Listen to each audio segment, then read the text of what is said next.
اصل میں امام غزالی نے فرمایا علیہ رحمہ کہ نماز پہلے مجبوراً ادا ہوتی ہے، پھر وہ عادت بنتی ہے، پھر وہ عبادت بنتی ہے۔ بالخصوص تو یہ چھوٹے بچوں کے لیے بھی خاص طور پر کہ ماں باپ ان کو نماز کے لیے اٹھانا چاہیے۔ بلکہ یہ بات آج ہم ایڈ کر لیتے ہیں نماز کے بارے میں۔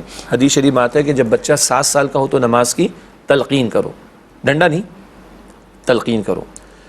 مراد کیا ہے؟ جب وہ بالغ ہو جائے گا تو نماز کا عادی ہو چکا ہوگا، پابند ہو چکا ہوگا۔ ہم تو کہتے چھوٹا بچہ ہے اور یہ ہے، تو یہ چھوٹے سے بچے کو ہم اس کے پیدا ہونے سے پہلے اس کا ایڈمیشن کیوں کراتے ہیں؟ آپ کو پتہ ہے نا بعض علاقوں کے اندر آج کل نہیں، آج کل یہی ہوتا ہے جی کہ بچے کے پیدا ہونے سے 2-3 مہینے پہلے جو ہے اسکول میں نام لکھوا دیتے ہیں، اس کا بھی اس کا نام رکھا بھی نہیں ہوتا۔ ایڈوانس بکنگ، مسٹر فلاں کا بیٹا ایڈوانس بکنگ ہو گئی اسکول کے اندر۔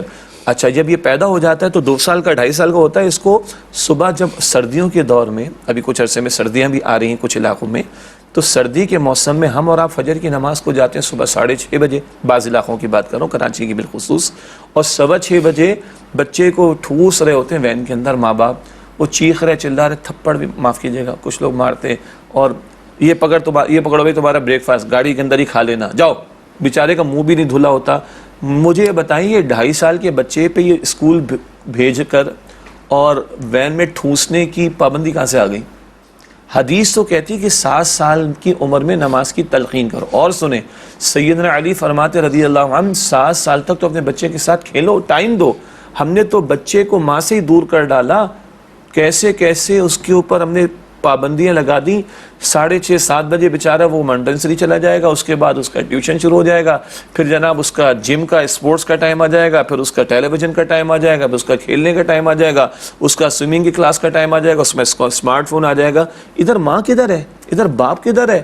ہم نے تو بچے کو ماں باپ سے بھی دور کر دیا۔ یہ الگ بحث ہے، اسی لیے تربیت نہیں ہو رہی۔ جی اچھا، اسی طرح خاندانی روایتیں جس کو ہم کہتے ہیں نا، ہماری ہیریٹیجز، جی، یعنی ہمارا ورثہ جو ہے وہ منتقل نہیں ہو رہا۔ یہ تو اپنی جگہ ڈیبیٹ، لیکن امام غزالی کی بات کیا تھی کہ نماز پہلے مجبوری ہوتی ہے، بچہ باپ کی وجہ سے پڑھ رہا ہے، شاگرد استاد کی وجہ سے پڑھ رہا ہے، اور کوئی کسی کے زیر تحت ہے، بڑے بھائی کے تحت چھوٹا بھائی ہے، تو پہلے تو مجبوراً ہوتی ہے، پھر اب وہ پڑھنا شروع ہو جاتا ہے جیسے بھی ہے، تو وہ عادت بنتی ہے کہ ہاں جی عادت ہو گئی، فجر میں اٹھنا ہے، ظہر میں جانا ہے، عصر میں جانا ہے، مغرب میں جانا ہے۔ پھر پتہ چلتا ہے کہ نہیں بھائی، یہ مجبوری کا مسئلہ نہیں ہے، یہ تو میں اپنے خالق کے سامنے کھڑا ہو رہا ہوں، اور جتنا کھڑا ہوں کم ہے، جتنا ذکر کروں کم ہے، جتنا شکر کروں کم ہے، جتنا جھکوں کم ہے۔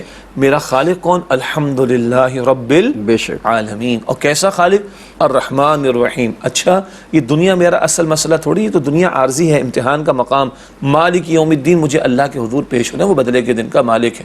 اچھا، ایاک نعبد، اللہ ہم تیری عبادت کرتے ہیں، تو ہم بندے ہیں، تو بندے کا کام بندہ بننا ہے، مالک جو کہے گا اس پر عمل کرنا ہے۔ وَإِيَّاكَ نَسْتَعِينُ، تجھی سے مدد مانگتے ہیں۔ اچھا، میں تو محتاج ہوں۔ یہ ہے وہ احساس جب اس کو بتائے گا کہ یہ نماز مجبوراً نہیں، یہ عادتاً نہیں، یہ ذوق اور شوق کے ساتھ انجام دیا جانے والا عبادت کا عمل ہے۔ پھر اپنی احساس بندگی بلکہ احساس محتاجی کا معاملہ ہوگا۔ اهدنا الصراط المستقیم، ہم تو محتاج ہیں، اللہ سیدھے راستے کی ہدایت دے دے۔ تو پہلے نماز مجبوراً ہوتی ہے، پھر وہ عادت بنتی جاتی ہے، پھر وہ عبادت بنتی جب ذوق و شوق کے ساتھ بندہ ادا کر رہا ہوتا ہے۔ اللہ ہمیں ذوق و شوق کے ساتھ ہی نماز کو ادا کرنے کی توفیق عطا فرمائے۔